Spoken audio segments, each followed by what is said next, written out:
Hello everyone, and welcome back to our Warhammer Fantasy Battles 8th Edition Escalation campaign. This is game number 2 of round number 5. This is the last normal game before the big multiplayer game at the end to determine the winner. This is the last chance I have to make some of those prestige points that give me extra points in that last scenario. This scenario is called Reign of Monsters. Now in this we get our monster that we brought along for scenario number 4, so it's part of our army this time and not just a wandering monster. In addition, we can get prestige points by hitting the opponent's monster. Every time we hit the opponent's monster we roll a d6. On a 5+, we get a prestige point. In addition, in this scenario the opponent's monster is worth double victory points. So here's my Empire force that I've been using. Up front we have my general, that's Captain Kurgi. He is a captain of the Empire. He has got a shield, full plate armor, a barded warhorse, and the Sword of Might, a free magic item he picked up in the first round of the campaign. To his left we have Jerem Croft. Jerem is a warrior priest with heavy armor and the enchanted shield. He has the Sword of Battle for +1 attack. Again, another free magic item from the first scenario. To the left we have the Ruddy Reavers. Those are 20 swordsmen with full command. They have 2 detachments. We have the West Watch, 10 handgunners, and we have the Grey Hill Poachers, which are 5 archers. You can see them over there on the right. Also on the right we have the Angry Mob. Those are 20 free company with full command. All the way in the back we have the Riding Roughshods. Those are 5 Inner Circle Knights with full command and the Banner of Discipline for +1 leadership. In the center we have the Boom Stump, that is my Great Cannon, and also we have Clortho the Tomb-Breaker, that is my Lammasu. He is a monster from the Storm of Magic book. He has been upgraded with a Mace Tail, which is an extra attack at +1 strength. He also has the Sorceress Exhalation, which is a strength 4 breath weapon, and he is a level 2 fire wizard. For his spells, I once again rolled up Fireball and Flame Cage. It worked pretty well the game before. I'm going to try it again. My opponent once again is the Tomb Kings of Khemri. So his general is a Lich Priest, level 2 with the Ruby Ring of Ruin and a Power Stone, which he picked up for free that first scenario. He has got the spells, the Incantation of Righteous Smiting and the Incantation of Urgency, so he can make his guys move in the magic phase, and he can also give them +1 attack, either shooting or in close combat. He is bringing along 26 skeleton warriors with full command. He has 10 skeleton archers, a little Lich Priest bunker. He has got 3 Tomb King chariots with full command, 3 Necropolis Knights with full command, a Tomb Scorpion, and 3 Carrion. He has also recruited a Dragon Ogre Shaggoth with a great weapon. That is his monster, the thing that I get double victory points for blowing up. And here's the battlefield we'll be using. It is a 4x4 board as always. As in the last scenario, it is d4 +1 pieces of terrain, and as in the last scenario, we rolled the maximum of 5. So again, it's a pretty crowded table. In the left-hand corner, we have a normal hill, then 2 ordinary buildings. In the center is a mysterious forest, and all the way on the right is the Anvil of Vol. It is a normal hill, but anyone within 6 inches gets magic attacks and flaming attacks. That's not really going to make a whole lot of difference. The Lich Priest does have regeneration 6+, and he gives it to his unit, so I guess if we get in a fight over there, that might come into play, otherwise it won't. Especially since my opponent deployed it way over on the right-hand corner and then put all his forces as far away from it as possible. So you can see he's got the Shaggoth and the Tomb King chariots ready to race down the left-hand side, as well as the skeleton archers are behind the buildings in the center. The skeleton warriors are off to the right, followed by the Necropolis Knights and the screening Carrions. The Lich Priest is actually currently deployed with the Skeleton Warriors. On my side of the table, I made a little delaying force of the militia. It looks like they're just there to slow down the chariots and the Shaggoth and die in the process. The cannon is in the exact center again with a good field of fire since it can fire through those forests. The Knights are in the middle. That is where my general is currently sitting, so that Banner of Discipline is now giving him a leadership 9. Hopefully that'll allow him to pass a couple leadership tests this game. And then, of course, we have the Ruddy Reavers with their 2 detachments. Jerem the Warrior Priest is in with them, and Clortho the Tomb-Breaker is off on the right. So my opponent rolls the choice of going first or second, and he decides to go first. So the chariots advance as fast as they can on the left-hand side.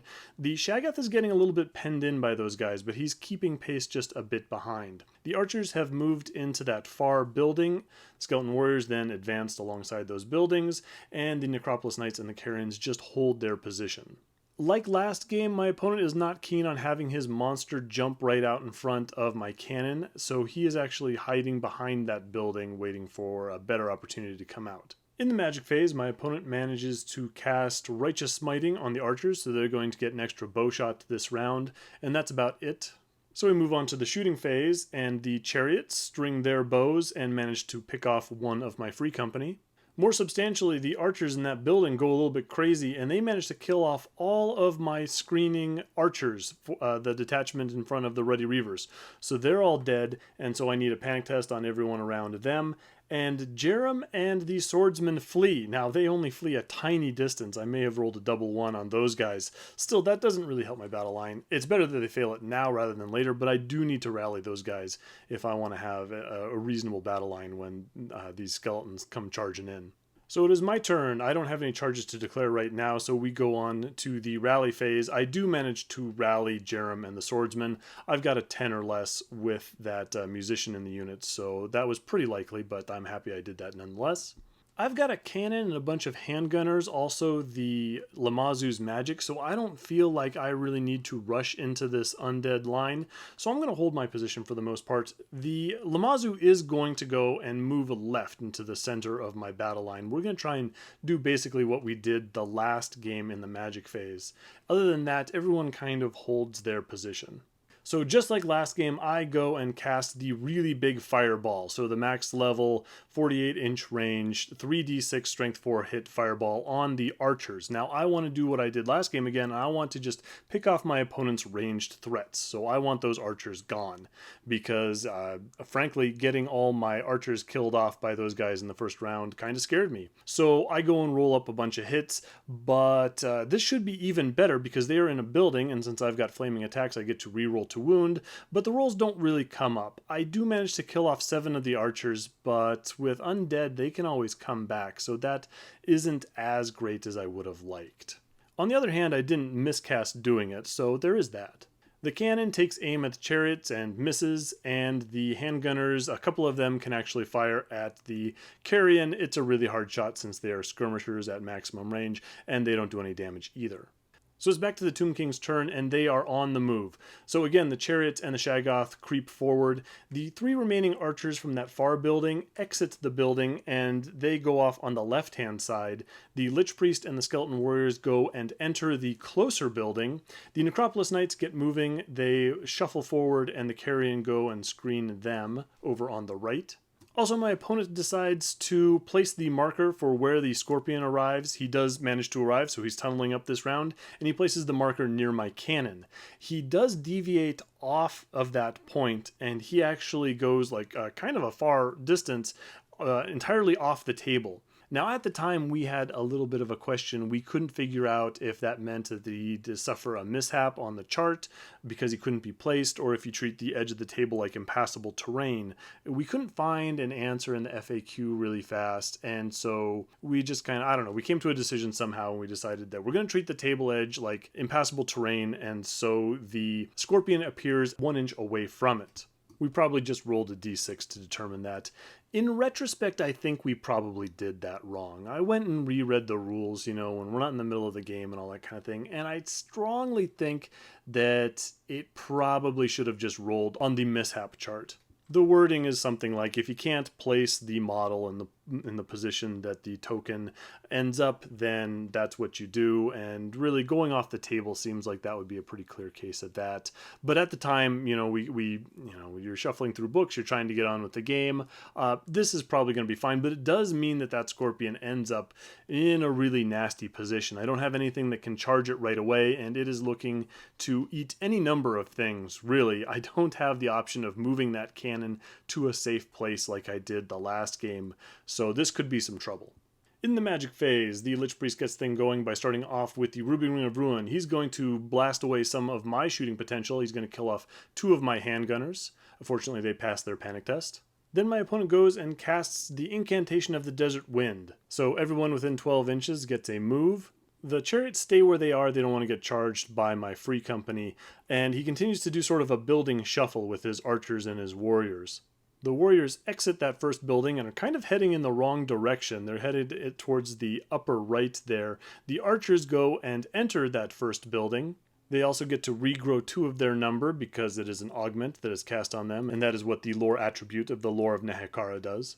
The Carrion flap right a little bit, and the Necropolis Knights go and move to the edge of the forest in the center of the table. It's kind of been some busy magic phases. We go into the shooting phase, and neither the chariots nor the archers are able to kill off any of my guys, and so we're back to my turn.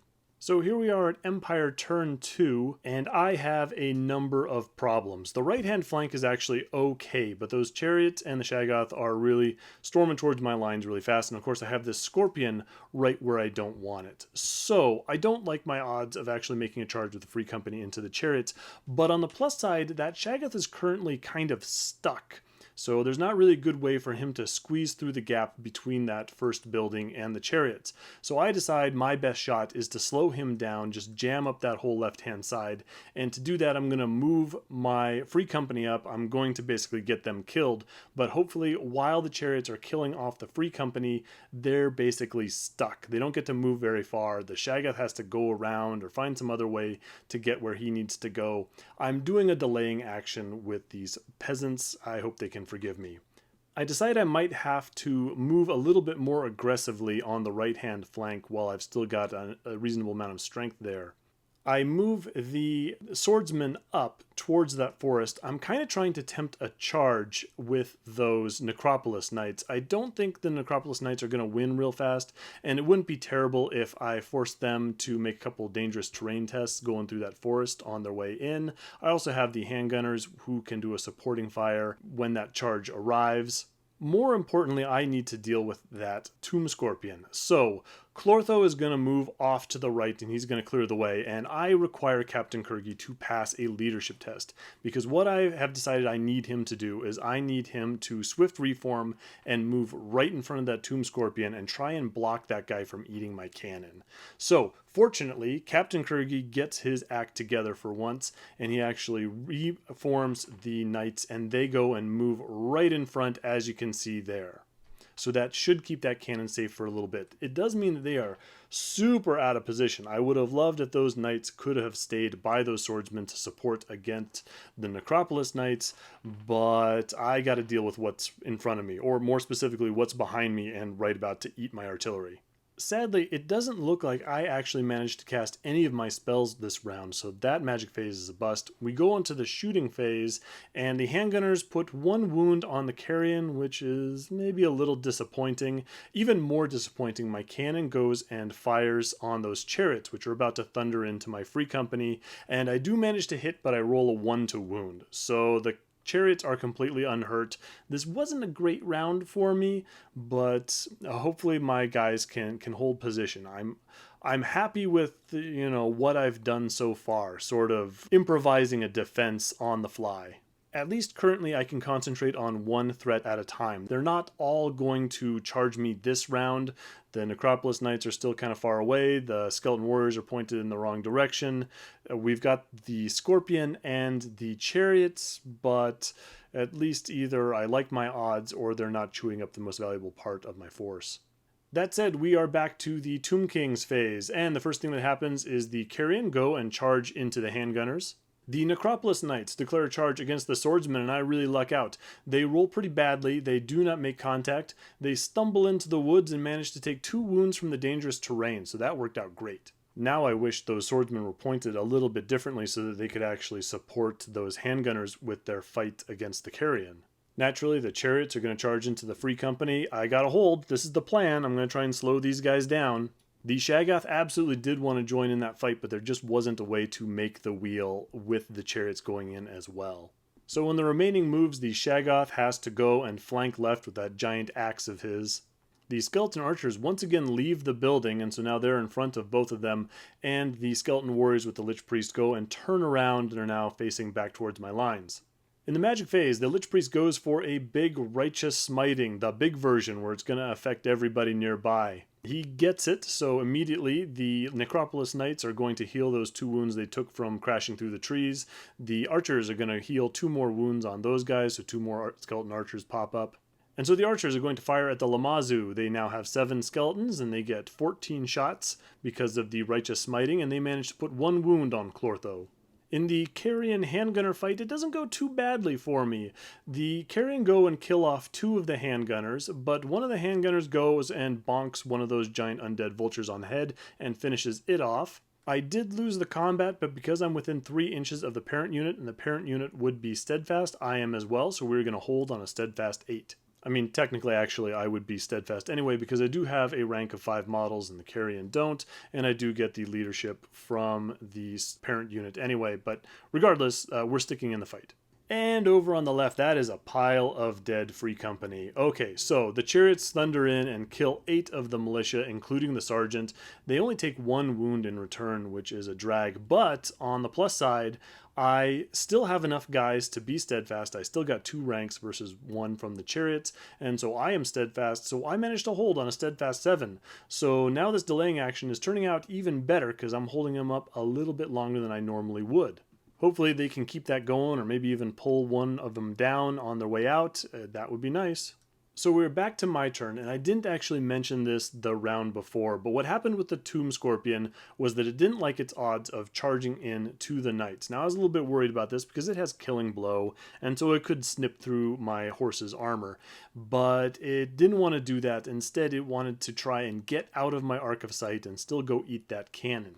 Fortunately, it couldn't quite move far enough. It couldn't get out of the line of sight of my knights, so it moved as far as it could, but it does mean that now in my turn, I get to charge into the flank of this monster and hopefully finish it off.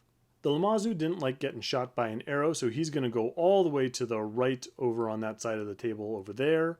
And the swordsmen just pivot a little bit in case they need to help out those handgunners in a later round. In the magic phase, I don't get anything too destructive off with the Lammasu. I do, I believe, cast the Shield of Faith on the swordsmen, which will also affect the handgunners, so they get a 5-up ward save. Beyond that, we go into the shooting phase, and I take aim with the cannon at that Shaggoth. This is a beautiful target for the cannon. I do manage to hit, I do manage to wound this time, but I roll 1 wound. So it only takes 1 scratch from the cannonball hurtling past its shoulder, and it's still very much about as big a threat as it was before. Back to the Carrion versus Handgunner fight, this trial of champions that's developed over on the extreme right-hand flank. The Shield of Faith is working for the Handgunners. We only take 1 wound from the giant birds, and we manage to club 1 wound off of them to tie things up, so they're hanging in there. On the other side of the table, it does not look so great. The Free Company have kind of a tall order for them. 6 more of those guys die, which is kind of a lot. Another chariot takes another wound, but it's all too much for the militia. They fail their break test, and they take off. And in a foot race, a chariot is going to beat a peasant 9 times out of 10. So sure enough, they get run down. Hopefully they bought my guys enough time. So back to Captain Kurgi and the riding roughshods. These guys have disappointed me in the past, and they continue to do so now. So they immediately go and fail their fear test, because of course they do. They're leadership 9 now, but even still. So they're hitting on 5s and 6s, and they only manage to put 1 wound on the Scorpion. Now, the good thing is that the Scorpion manages to fail its attacks and not cause any damage back, which really helps. I mean, it's hitting on 3 pluses at this point against my general, so it's good that he didn't manage to luck out and Killing Blow or anything my big guy. So that means with a charge, with a flank, and with a standard, I do manage to crumble away the Scorpion, even though he completely messed up our attacks. So the Scorpion is dead, and we might as well spur our horses straight on into the chariots. We get to overrun, and we make contact, and so now that's going to be a big smashy fight in my opponent's turn. It is the Tomb King's turn again, and we decided to make this fight even bigger. The Necropolis Knights go and storm straight through the forest and into the flank of my knights, so now we've got lots of powerful units smashing each other over there. That's going to be pretty decisive. It's a little hard to tell how these things are going to go with the knight armor. You know, if I'm lucky, I can shrug off a bunch of hits, and I don't hate my odds against putting a bunch of wounds on those chariots in front of me. I might be okay, but then again, if I fail fear test, or if I don't manage to make my armor saves, this can go real bad real fast. I think my opponent probably has the advantage right now. The Shaggoth is still having problems getting into combat. He would really like to join that knight combat, but he is in the front arc of my knights, and since he can't actually make contact with the front arc, he can't charge, so he still has to try and stumble his way around, and yeah, it's been a long road for that guy. The skeleton warriors continue to play house hunters, looking for a nice place to set up shop, and they go and enter that first building with the Lich Priest. And the skeleton archers go and just sort of pivot off to the right. They want to shoot down my Lammasu, because again, that guy's worth a lot of victory points. So again, in the magic phase, the Lich Priest goes and casts the Righteous Smiting incantation on those skeletons. 2 more of them pop up from the ground, and now they get double shots with those bows. They really want to kill Clortho. No other spells are cast, so it's right on to their opportunity. They managed to put another wound on him, so they're doing pretty well, but I'm hanging in there. Again, Clortho is only 4 wounds. He's toughness 5, but he's got no armor, no ward, no regen, or anything like this, so they absolutely can get him over time. The Carrion and the Handgunners continue to slowly punch each other to death. I finish off one of the Carrion. In exchange, the Carrion pecks one of my Handgunners to death, so that's another tie combat. But it's all about this big combat over on the left. So to start things off, the Necropolis Knight champion goes and challenges. Now, these Necropolis Knights also have Killing Blow special rules, so I wasn't really keen on having one of those guys fight my general. So I sent the champion of the Knight unit to go face him off. He does me proud. He does hand 1 wound to the Necropolis Knight champion, but in return, he goes and bombs his armor saves and takes a massive 4 wounds. Whatever squire put his armor on this morning did not do a great job. In better news, the remaining Necropolis Knights don't cause any further damage to my knights, and the remaining knights and Captain Kurgi go and put 5 wounds on the chariots. And so when it's all totaled up, that means I've won the combat by 1. The chariots go and completely crumble away, which is great. The Necropolis Knights don't take any more wounds because they are undead constructs, but did I mention that on the way, when they were charging through those forests, they took another 2 wounds from dangerous terrain, so they do have some damage on them. Anyway, I go and reform the Knights to face the Necropolis Knights. This combat is not looking bad now. So it's back to my turn, and I am still feeling threatened by these skeleton archers. So Clortho is going to go, and he's going to sail into the middle of the battlefield. He's going to flank those archers, going to try and take care of those guys. The swordsmen are in a tough spot, so the handgunners could use their help, and I could charge into the Carrion right now, but they're actually doing okay. The knights are actually sort of doing okay right now, but could absolutely use the help, because I'm probably not going to finish off those Necropolis Knights in 1 round. So I kind of leave the handgunners to their fate. I go and pivot left. I'm going to see if those knights can just hang on for 2 more combat rounds, and then rush in to help those guys out. Good luck, handgunners. Stay strong. So I really want to take care of those archers because that's a giant threat to my Lammasu. However, I have a bigger problem right now, and that is that Shaggoth. Because right now he is positioned to charge into the rear of my knights, and they're definitely not going to hold that sort of thing. So I need to do something pretty terminal to him, and as I have proved in the previous 3 rounds, I cannot rely on the cannon. So I go and take the fireball and try and blast him. I do manage to get the spell off with irresistible force and put only 1 wound on him. So that helps, but it's not nearly where I need to go. And when we go to resolve the miscast, I find that it is a power drain. I go and lose 1 of my levels. There goes the fireball spell, which is too bad because that was really the one I could rely on to do a lot of damage. So it could have been worse, but his destructive capacity is considerably diminished at this point. So we're off to the shooting phase, and we're going to do the most important thing first. The cannon finally goes and gets its sights fixed and blows the head off of the Dragon Ogre Shaggoth. Does all the wounds that's necessary. That puts me in a much better spot. So I have gotten myself a huge pile of victory points, and I have taken away a major threat to those knights. This could be okay. Cannon, it took you a while, but you did your job. So now I've killed off my opponent's monster. Now I really want to keep my monster alive. So again, these archers are the most threatening thing right now. So I'm actually going to use my Lammasu's Sorcerous Exhalation. We're going to use the breath weapon. We're going to cover all of those skeletons in terrifying magical fog. I'm going to kill off 7 of them. That's really nice. It takes a bit of heat off, but as we've known from before, they can just come back. It would have been pretty lucky for me to kill them all off, but still, it helps. On to the hand-to-hand combat phase, and the confidence that Jerem and the swordsmen have placed in the handgunners was not poorly placed. The handgunners are true heroes and go and finish off that last Carrion, claiming that side of the table and proving who's the superior garbage troops. This, of course, and I think you all could see this coming, is in stark contrast to the Knights, who once again go and fail their Leadership 9 fear test and manage to cause absolutely no wounds whatsoever. Now remember, my general with the Sword of Might is in there, so he's weapon skill 5 with 3 attacks, strength 5, all my Knights are strength 4, plus of course the horses, and so they don't cause a bit of damage. The Necropolis Knights go and strike back, and while their attacks are okay, they don't get the benefit of spears or anything like that, nonetheless they go and kill off 2 of my Knights. So I've lost by 2, it's not tragic, I've got a 7 or less break test to make, and of course I go and fail it. And so the Knights take off, because of course they do, because Captain Kirgy does not want to be on a battlefield, it's the last place he wants to be. Now, I'm probably being a little bit too hard on him because he does have the hold the line special rule, which I had forgot about in this game. He probably would have failed it anyway, but I would have normally been able to roll 3d6 and take out the highest. I didn't know about that, so he fails a 7 or less, and we both run. We run the same speed, but the Necropolis Knights are faster in this case. They run down my guys. Okay, so this just swung back the other way. I lost my general, I lost an expensive combat unit. The good news is that is going to take the Necropolis Knights out of the battle for a while, but Knights, what a bunch of jerks. So it is turn 5 and we are back to the Tomb Kings of Khemri. The Necropolis Knights go and turn around back towards where the action is, and the house hunting skeleton warriors with the Lich Priest go and hop out of the building again. They have entered or exited a building every round of the game, I think. Maybe not the very first one. The archers once again go and face the Lammasu, and that's about it because everything else is dead.